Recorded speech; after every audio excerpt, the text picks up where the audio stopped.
aspek apa sih yang utama yang sebenarnya harus dimilikin para pencari kerja gitu?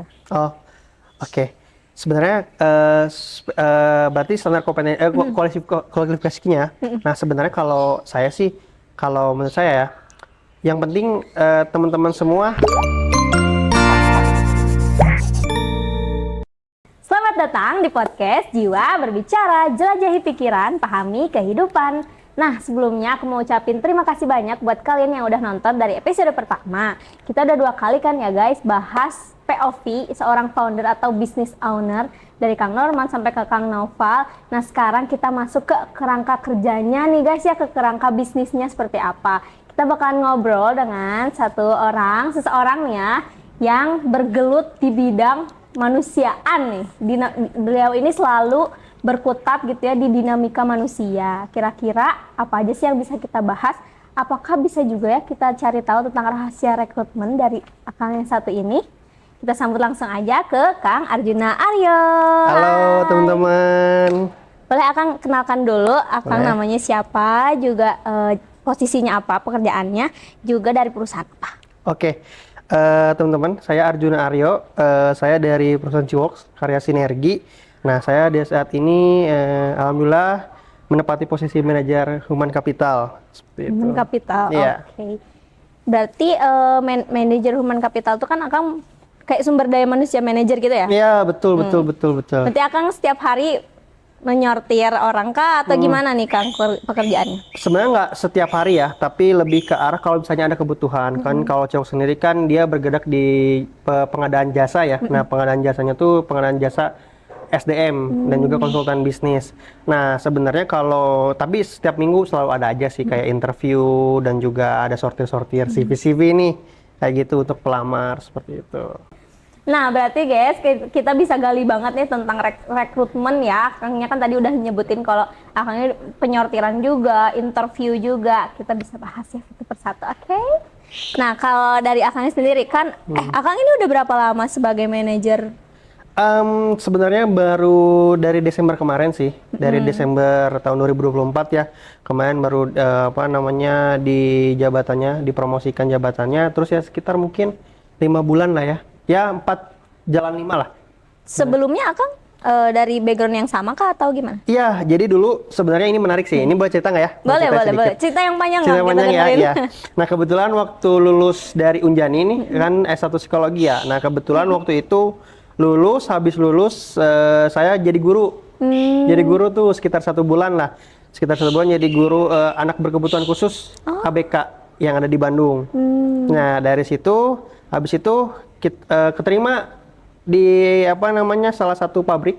Nah, di situ sebagai ya bisa dibilang PIC, tapi person in charge, tapi bergerak di bidang SDM juga. Nah, jadi kayak kepersonaliaan itu seperti kayak ngurus-ngurus administrasi, absensi gitu. Terus juga rekrutmen ada sedikit waktu itu, jadi waktu PIC SDM. Nah, itu sekitar 9 bulan.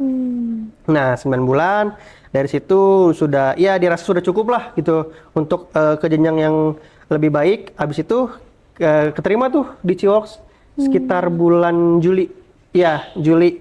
Dan fun fact-nya menariknya banget nih waktu itu waktu itu sempat nggak mau nerima Ciwoks karena dirasa ya gonjang-ganjing lah kan di perusahaan sebelumnya juga pertemanannya udah cukup enak dan segala macam.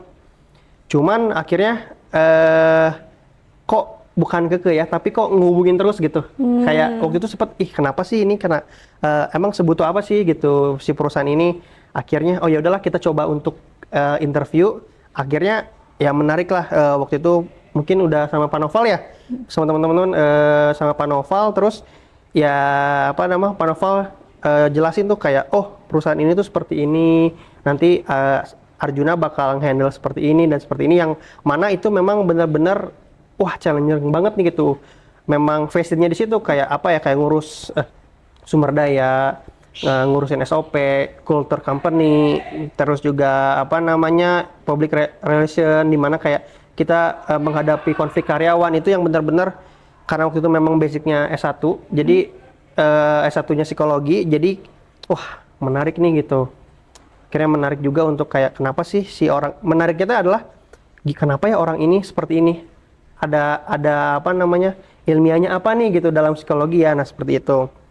Akhirnya keterimanya, fun fact-nya adalah waktu itu 28 Juni apa namanya, di interviewnya keterimanya 29 Juni bertepatan dengan ulang tahun. Hadiah tuh. Ya itu hadiah banget gitu ya, itu benar-benar hadiah nggak akan pernah dilupain lah. Makanya sangat membekas banget kado tahun lalu tuh ya keterima di Cuwoks gitu.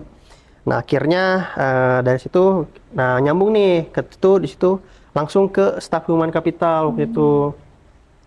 Nah staf human capital ya asik lah gitu. Memang benar apa yang tadi diomongin sama Pak Noval sebelum keterima kerja tuh memang benar-benar apa namanya, ada gitu di dunia kerja itu, di Cuwoks itu. Akhirnya ya kenapa menariknya, jadi bisa membalanskan nih antara apa namanya, ilmu basic, disiplin ilmu yang waktu itu di S1 di psikologi akhirnya kepake nih di sini, apalagi apa namanya waktu itu lagi ngejar S2 juga manajemen.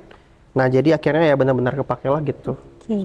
Tapi menurut boleh dijelasin nggak Kang? Ini nggak tahu ya ini ke arah dapur seorang manajer atau enggak gitu. Jadi misalnya setiap Akang dapetin satu proyek gitu, langkah-langkah yang Akang lakukan tuh apa sih gitu untuk seorang manajer tuh apa aja yang dilakuinnya? Oke, karena kan kita ada beberapa bagian ya. Kalau di Cuwoks itu ada kayak misalnya bagian finance-nya, ya pada umumnya lah ya, finance, project manager, staf produksi, dan juga ada bagian HCM ya. Kalau saya sendiri sih, kayak ketika mendapatkan suatu project, saya akan mitigasi si permasalahannya, si human capitalnya, SDM-nya ya, sorry. SDM-nya, ada apa nih permasalahan yang ada di kantor tersebut, terus saya lihat dari company culture-nya, seperti apa sih kayak kebiasaan-kebiasaannya apakah sesuai, apakah green flag atau red flag gitu kan. Nah dari situ sih, jadi dari situ saya bisa menyusun, oh apakah bentuk-bentuk administrasinya sudah lengkap atau belum, administrasi itu seperti apa, kayak SOP-nya gitu kan, terus instruksi kerjanya sudah teradministrasi atau belum, seperti itu sih. Jadi mitigasi, ada beberapa poin-poin yang saya catat tuh di listnya seperti itu. Oh, berarti awalnya menganalisis dulu ya, Ya, kira-kira betul. kendalanya di mana nih di bagian sumber daya manusianya. Ya. Menurut Akang kesulitannya apa sih Kang sebagai seorang sumber daya manusia manajer tuh? Iya, kan gini ya sebenarnya kan kalau kita di Cuwoks ini kan kita sebenarnya membereskan masalah yang ada di klien ya kan. Nah, lebih ke arah karena manusia itu kan sebenarnya juga rambutnya hitam ya teh, semuanya hitam, tapi kan isi kepala tuh beda-beda kan. Baik itu pemikiran, baik itu sifatnya kan segala macam. Ada yang sebenarnya punya sifat yang nggak mau dikekang ya kan. Apalagi perusahaan-perusahaan yang lagi kita garap ini adalah perusahaan-perusahaan startup, di mana yang kayak kalau kita bangun disiplin banget, itu karyawannya biasanya menolak gitu, membikin pagar. Nah, jadi saya harus lebih ke arah gimana caranya ngatur peraturan atau bikin SOP itu sesuai dengan balance lah.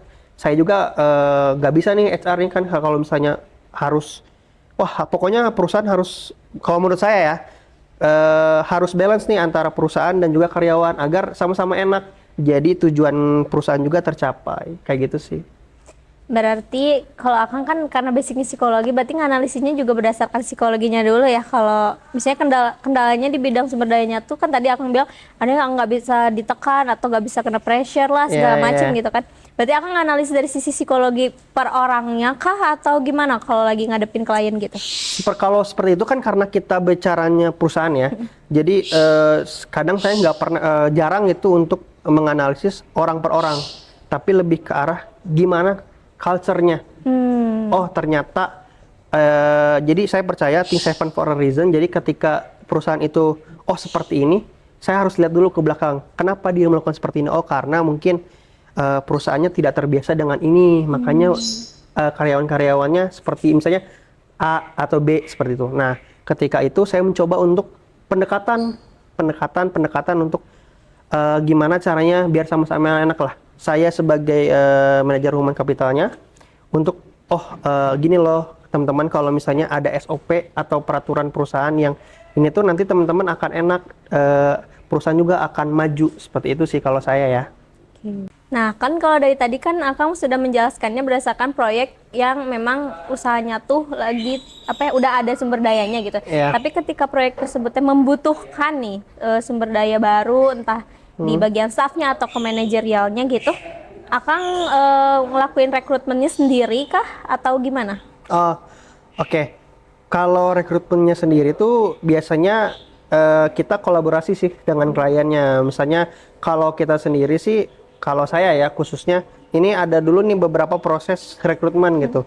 Nah kalau saya biasanya karena saya human capital, jadi human capital itu ngelihat karyawan itu sebagai apa namanya, bukan sebagai alat ya, tapi sebagai aset untuk memajukan perusahaan. Nah biasanya saya ketika rekrutmen itu saya suka tanya, apakah ada karyawan yang lain di bidang yang sama udah lebih dari setahun atau 2 tahun. Nah, biasanya banyak yang seperti itu, Teh. Jadi banyak karyawan yang menempati posisi itu di sekitar 2 tahun setahun. Nah, saya biasanya melakukan talent management atau asesmen jabatan. Nah, sebelum mengadakan memang benar-benar rekrutmen. Kalau misalnya dirasa, oh ternyata dari hasil asesmen jabatan, apakah dia layak atau enggak, biasanya saya akan melakukan rekrutmen eksternal. Kalau misalnya memang rekrutmen internalnya tidak berjalan lah atau tidak sesuai dengan apa yang kita harapkan. Nah, ketika itu sudah terjadi, berarti kan proses pertama sudah dilaksanakan tuh. Proses yang kedua adalah kita lihat nih kualifikasinya. Harus seperti apa sih kualifikasi itu, kayak harus S1, misalnya harus S1, harus punya pengalaman 2 tahun. Nah, ketika itu sudah menentukan kualifikasi, kita langsung lanjut ke poin yang ketiga.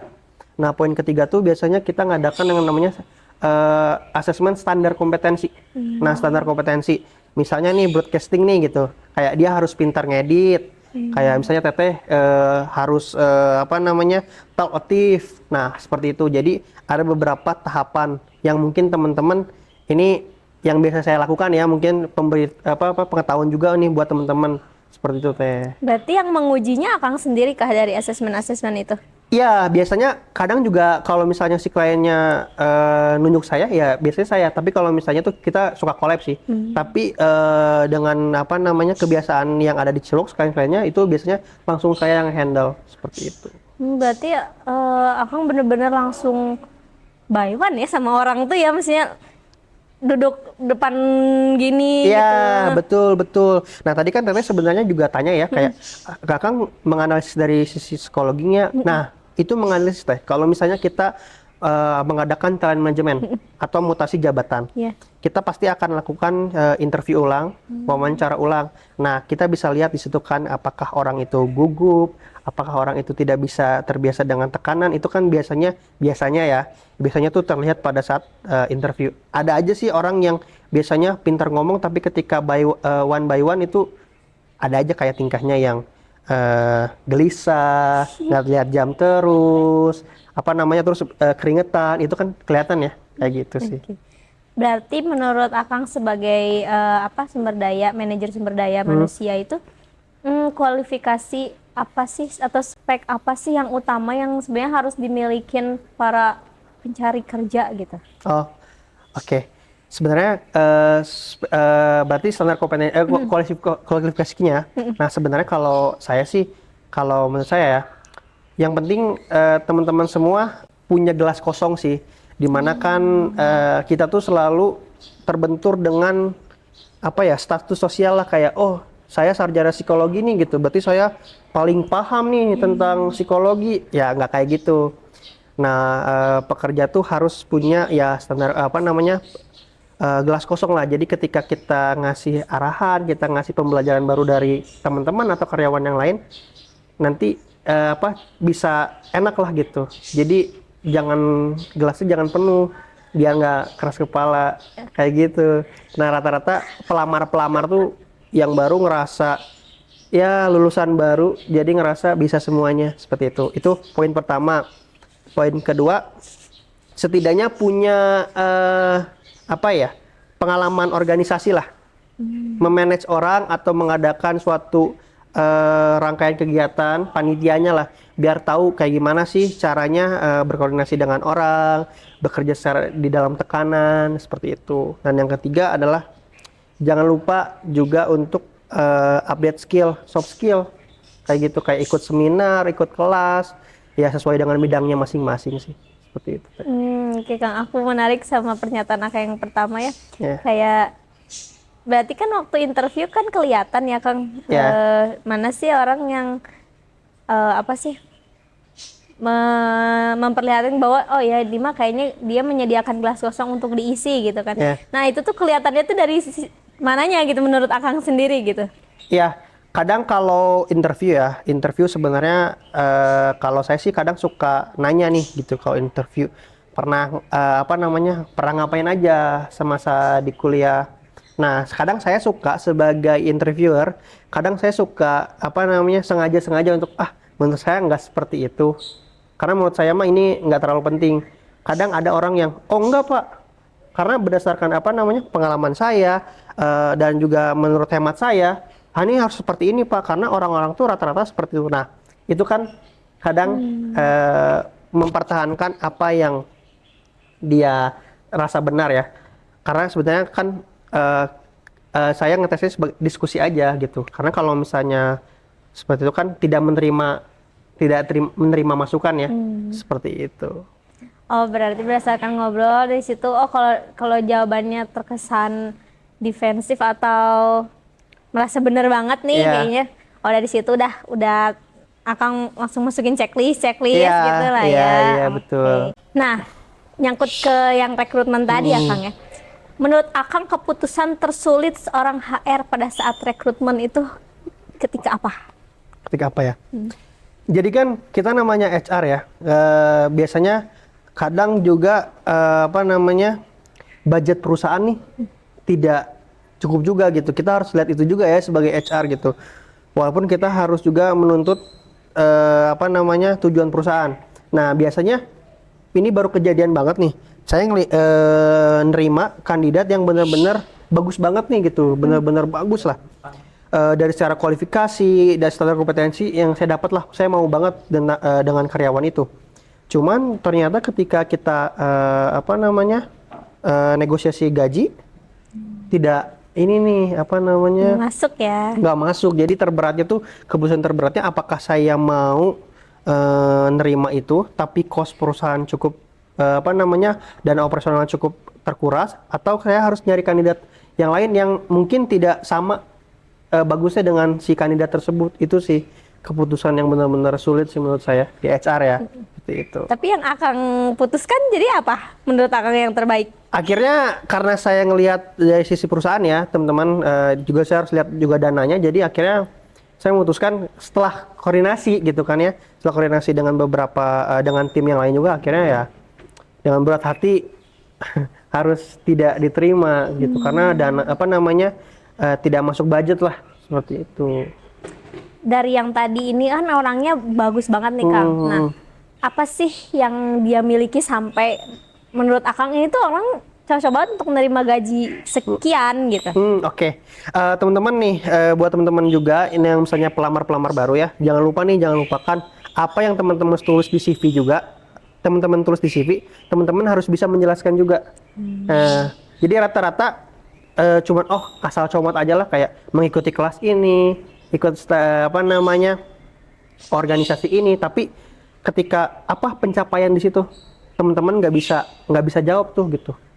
Nah ketika saya tanya di situ disesuai lah, misalnya kayak saya kasih study case. Nah study case ini loh permasalahan yang ada di sini, dia bisa ngejawab dengan beberapa opsi gitu, dengan secara pengalamannya juga. Nah jangan lupa juga teman-teman kayak masukin portofolio. Jadi itu juga menarik daya tarik juga sih, seperti itu. Jadi saya kenapa oke nih orang gitu, ketika saya tanya sesuai nih dengan apa yang ditulis di CV, ditulis di portofolio, dengan apa yang dia jawab, seperti itu. Jadi semua bukti-bukti apa yang dia bagikan tuh dapat dipertanggungjawabkan ya. Ya betul. Oke, nah kalau kan tadi udah ke bagian rekrutmennya. Kalau di bagian human capital di perusahaannya sendiri, konflik apa sih Kang yang biasanya harus diatasi oleh seorang HR manager? Oke. Lebih ke arah kalau ini kan kalau saya kan ya ngelihat karyawan itu sebagai aset lah. sebagai aset perusahaan, bukan hanya sebagai alat doang. Nah, saya banyak ngerasa yang kendala di perusahaan saya sendiri, orang ini punya potensi yang gede, tapi jabatan ke situnya belum ada. Seperti itu. Nah, jadi masih beberapa banyak kayak posisinya dengan di posisi itu tuh orangnya udah oke banget nih dari standar kompetensi dengan kualifikasi yang ada oke, tapi ternyata dia belum bisa naik karena ya itu masih ada orang ya di situ dan orang itu juga belum punya jabatan yang naik lagi gitu. Nah, jadi lebih ke arah jenjang karir sih gitu. Nah, itu sih kesulitan yang pertama. Yang kedua, kita harus kan juga namanya sebenarnya ya banyak banget nih karyawan yang bawa permasalahan pribadinya ke kantor ya. Nah, itu sih sebenarnya lebih banyak ke situ. Sebenarnya lebih banyak ya saya nanganin konfliknya ya lebih ke arah situ aja sih.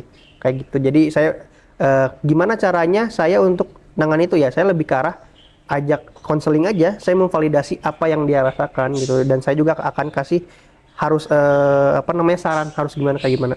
Itu sih sebenarnya kalau di Ciao sendiri ya gitu. Berarti HR tuh nggak cuma merekrut gitu, berarti konsultasi juga, membuka konsultasi juga ya gitu ya untuk karyawan gitu. Iya, jadi sebenarnya ya kalau dibikin piramida nih teman-teman, bisa diedit nggak sih piramida? Wow, kerjaan editor. Jadi kalau bisa diedit nih piramida gitu ya, garis ini. Nah, di segitiga ini tuh manajemen, ini tuh HR, ini tuh karyawan. Jadi sebenarnya saya tuh posisinya di tengah-tengah, jembatan lah. Jadi gimana caranya agar namanya bisnis ya, kalau bisnis kan kita juga mau untung kan. Nah, gimana caranya agar perusahaan untung juga, tapi nggak hanya untuk perusahaan nih gitu, tapi juga untuk si karyawan. Jadi agar sama-sama balance. Nah, makanya HR atau HC sendiri itu sebenarnya adalah jembatan sih antara manajemen dan juga karyawan. Kalau misalnya, oh ternyata bukan administrasi aja ya, konflik juga. Iya, emang kayak gitu. Seperti itu. Jadi teman-teman nih buat yang mau HR pikir-pikir lagi. Enggak bercanda. Tapi emang harus backgroundnya psikologi nggak sih, kan kalau sebagai HR tuh menurut Akang harus banget basicnya psikologi atau nggak? Oh enggak, sebenarnya kita kan terkendala itu ya, maksudnya terkendala yang dengan mindset ya, oh kalau HR tuh harus psikologi nih gitu, HR tuh nggak boleh kalau misalnya HR nggak harus psikologi, enggak sih. Nah, itu saya pingin ngilangin mindset ya, stigma yang kayak gitu. Toh sebelum saya kan juga ada ya namanya nanti mungkin Pak Dias gitu. Nah, Pak Dias sendiri juga bukan dari psikologi tapi dia sangat kompeten kok. Saya kan menggantikan posisinya Pak Dias ya. Pak Dias juga sangat kompeten kok di manajer HC atau HR gitu. Jadi itu sebenarnya balik lagi ke kita. Kitanya mau nggak untuk belajar dan kerja keras untuk di belajar bidang di bidang itu gitu. Nice. Karena kita kerja tuh harus passion juga, harus dengan passion aja. Jadi jangan sampai mindset kerja tuh cuman oh yang penting bulan depan saya gajian terus udah, enggak, jangan. Itu bahaya banget. Seperti itu. Kalau HR nih Kang bisa nggak merubah suatu culture perusahaan gitu? Wah, Kira-kira. bukan bisa, tapi memang itu Harus. tugasnya, harus banget gitu. Culture di mana kayak yang kayak gini deh. Kayak yang biasanya culture-nya tuh telat nih. Karyawannya banyak telat. Itu kan culture yang buruk ya, red flag banget gitu. Nah, kita sebagai HR harus mikir, kok ini telat terus? Kita juga jangan cuman, oh ini telat, ya udah kita expect, nggak boleh banget. Kita harus, HR tuh harus yang benar namanya, harus mendalami sebab dan akibat. Kenapa sih perusahaan ini banyak banget karyawan yang telat? Tapi karena banyak yang ngerasa, oh ini mah telat karena karyawannya aja disiplin. Gimana kalau ternyata manajemennya juga, direksinya yang datangnya suka siang, telat gitu, ya kan? Nah, itu juga harus dilihat tuh. Nah, kalau misalnya bisa atau enggak, ya memang harus. Tapi kita harus lihat dari dua POV lah, dua sisi. Jangan cuma nyalahin, istilahnya HR jangan cuman tajam ke bawah, tapi juga harus tajam kanan kiri lah, kayak gitu sih. Kadang kan ya Kang, ini aku berdasarkan yang aku tahu ya Kang. Yeah. yang tadi Akang sebutkan sebelumnya, kadang kan ada permasalahan pribadi yang dibawa ke kerjaan dan itu biasanya ngaruh banget dan Iya. jadi pekerjaan biasalah ya untuk seorang HR gitu. Tapi permasalahan apa sih Kang yang bener-bener kayaknya tuh dari yang tadinya pribadi ke perusahaan terus kayaknya ganggu banget tuh biasanya permasalahan apa gitu? Menarik banget nih gitu sebenarnya. Tapi kalau rata-rata ya asmara sih. Ya. Tapi sebenarnya kalau menurut saya ini pengalaman pribadi ya teman-teman, jangan dijadikan tolak ukur. Kalau saya sih yang biasanya saya ini adalah pertama masalah asmara, yang kedua masalah keluarga. Udah, itu aja sih, dua komponen itu aja yang benar-benar menurut saya ya berdasarkan pengalaman itu gede banget. Seperti itu. Terus penanganannya seperti apa Kang ketika ada hal-hal kayak gitu yang perlu dibenahi oleh seorang HR gitu? Oke. Menarik nih. Kalau saya sendiri sih lebih ke arah lihat dulu apakah ini sudah mengganggu flow kerjanya atau enggak. Karena kalau sudah mengganggu flow kerja, itu bahaya banget nih. Bukan hanya untuk si individunya tersebut, tapi juga buat si teman-teman yang lain ya kan. Nah, kalau saya sih biasanya saya ajak ngobrol. Yang mana ya istilahnya kalau saya sih biasanya suka ajak konseling ya gitu ya. Saya konseling, saya memvalidasi karena kan sebenarnya orang punya masalah itu hanya perlu didengar dan divalidasi aja ya perasaannya. Nah, kalau saya sih sendiri saya suka tanya, kira-kira kamu pingin dikasih saran atau cuma pingin didengerin? Karena ada banyak orang yang curhat itu atau konseling itu bukan untuk dikasih saran tapi hanya untuk didengar. Kalau saya sih itu, ketika si yang punya masalah ini, saya cuma pingin didengerin aja, ya udah saya akan dengar dan saya akan validasi itu gitu. Nah, tapi ketika butuh saran ya saya akan dengerin dulu apa yang menjadi permasalahannya, nah saya akan kasih saran. Seperti itu sih. Lebih ke arah diajak ngobrol ya dan divalidasi. Intinya mah sebenarnya orang punya masalah itu harus divalidasi aja si perasaannya. Jangan kayak kamu mah masih mending, aku mah ya misalnya jangan adu nasib lah. Seperti itu. Berarti Kang dari semua nih kan udah menghadapi berbagai macam masalah ya. Dari masalah yang ke perusahaan banget, ke masalah pribadi. Momen nih Kang, momen Akang sebagai HR 5 bulan ini yang berkesan banget nih. Sebagai HR tuh apa gitu, dalam hal apa? Yang paling berkesan ya. Yang paling berkesan tuh lebih ke arah ketika saya bikin ini, sebenarnya nggak tahu ya apakah momen sedih atau enggak, ketika saya kerja tapi ini kan saya kan kerjanya di klien ya, membereskan masalah klien. Ini di klien ya, tapi saya nggak mau sebut lah klien yang mana. Itu benar-benar ya dibikin inilah jarak lah antara saya sama si klien itu, karena ternyata apa yang saya buat, cara yang saya buat itu nggak masuk gitu. Nah, saya di situ tersadarkan, oh iya itu momen banget gitu. Oh iya, ternyata saya tuh juga harus harus benar-benar dua POV gitu, nggak bisa jadi satu POV aja. Makanya tadi saya bilang harus ada dua POV HR tuh ya, karena itu ternyata apa yang saya bikin itu belum tentu diterima, apalagi kan di lingkungan baru ya, apalagi mungkin mereka ngelihat saya, siapa sih ini orang baru tapi sosokan banget nih, harus bikin kultur, harus kayak gini, harus kayak gitu, harus kayak gini gitu ya. Itu sih yang memang saya tersadar, saya ternyata di situ saya ngerasa wah ya ini sih pembelajaran baru lah gitu. Itu sih. Berarti harus banyak belajar lagi gitu ya Kang. Oke, tapi ada harapan nggak Kang untuk orang-orang di sana tuh memahami dunia HR tuh seperti apa? Ada nggak kayak, kan tadi pertama yang Akang bilang ada stigma gini-gini nih kalau HR tuh harus psikologi itu kan. Nah, menurut Akang harapan-harapan apa lagi sih Kang yang pengen orang lain tuh memandang HR tuh nggak seperti itu gitu? Ya, intinya kalau jadi HR itu sebenarnya nggak harus dari psikologi, juga nggak harus dari manajemen, dari hukum. Sebenarnya dari yang lain juga bisa lah. Yang penting adalah teman-teman harus mau belajar gitu, harus mau passion di dunia HR gitu, harus mau kayak istilahnya apa namanya, jangan berpikir oh HR itu nyebelin gitu. HR tuh musuh semua karyawan. Kadang Iya. stigmanya tuh gitu, HR tuh musuh, kayak kalau udah dipanggil HR tuh udah paling males gitu, Iya. gitu kan. Nah, itu jangan musuhin HR lah gitu. Jangan Intinya. musuhin HR. Iya. Kayaknya dari hati banget Iya. kan. Jangan Iya. musuhin HR. Jangan musuhin HR, tapi intinya adalah kalau jadi kita mau jadi HR, kita harus benar-benar menerima perubahan. Karena di dunia kerja itu perubahan tuh sangat pesat lah perubahannya. Nah, itu untuk teman-teman yang mau jadi HR, untuk karyawan-karyawan nih yang memandang HR. Nah, sebenarnya HR tuh bukan musuh ya, teman-teman. Nah, HR tuh sebenarnya adalah jembatan antara karyawan gitu dan juga manajemen.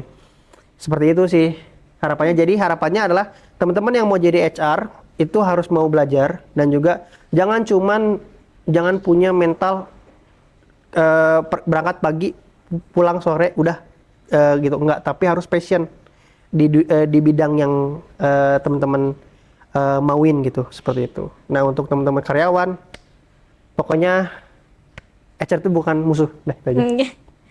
Dari semua hal yang akan lakukan di HR, hal apa yang paling Akang sukai kegiatannya? Sukai, kalau saya sih suka mengobservasi ya. Kayak kalau menurut saya adalah menarik banget nih ketika ada karyawan bermasalah dalam tanda kutip. Kan banyak orang yang dia mah emang karyawan bermasalah, dia mah kayak gini. Tapi kalau saya ngelihatnya adalah, kesukaan saya adalah ketika dia ngelakuin sesuatu, misalnya A, kenapa dia ngelakuin sesuatu? Makanya saya selalu percaya, ya tadi saya bilang things happen for a reason. Pasti segala sesuatu tuh ada alasannya kan. Nah, saya pingin gali kenapa sih dia ngelakuin itu. Nah, seperti itu sih. Berarti itu yang saya suka. Berarti Akang dari awal suka ngobrol, suka nganalisis gitu ya. Dari situ Akang belajar banyak dari orang kayak gitu ya, tanpa harus mengalami. Iya, betul. Itu privilege ya guys ya. Kadang ngobrol sama orang tuh kita kadang nggak perlu mengalami kejadian tertentu gitu, tapi kita bisa belajar gitu kan ya. Jadi tinggal mengambil banyak insight, ternyata kita nggak boleh kayak gini ya dalam hidup, ternyata kita harusnya tuh seperti ini gitu ya guys, gitu paling. Nah, terakhir deh Kang, menurut Akang kata-kata hari ini deh dari seorang manajer sumber daya manusia. Oke, untuk kata-kata hari ini adalah tidak ada jaminan kesuksesan, tetapi apabila tidak mencoba, itu adalah jaminan kegagalan. Seperti itu. Gitu teman-teman. Jadi kuncinya apa? Mencoba dulu, terabas dulu. Kalau kata kalau kata narasumber sebelumnya, at least gagal dulu guys. Kalau udah gagal tuh kalian bisa belajar, ya nggak kan? Iya, betul. Gitu guys. Nah, udah banyak banget kan teman-teman insight yang kita dapat dari Kang Arjuna Aryo. Jadi paling kita selesaikan podcast ini sampai sini aja. Akang ada yang mau dipromosikan Kak? Perusahaan Akang atau Instagram Akang? Nggak apa-apa. Oke, teman-teman, kalau misalnya teman-teman punya perusahaan yang mana perusahaannya ada kendala tentang sumber daya manusia, marketingnya, atau produksinya dan segala macam, itu nanti teman-teman perusahaan Ciwoks lah solusinya. Jadi nanti teman-teman bisa berkonsultasi, kenapa sih, ada apa sih permasalahannya, nanti kita bisa bantu carikan solusinya di situ. Nah, nanti teman-teman jangan lupa follow IG-nya Ciwoks@id ya. Seperti itu. Nah, oke.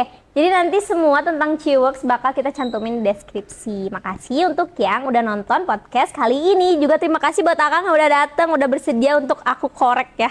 Semua tentang pekerjaan, tentang diri Akang juga. Paling sampai jumpa di podcast selanjutnya. Bye!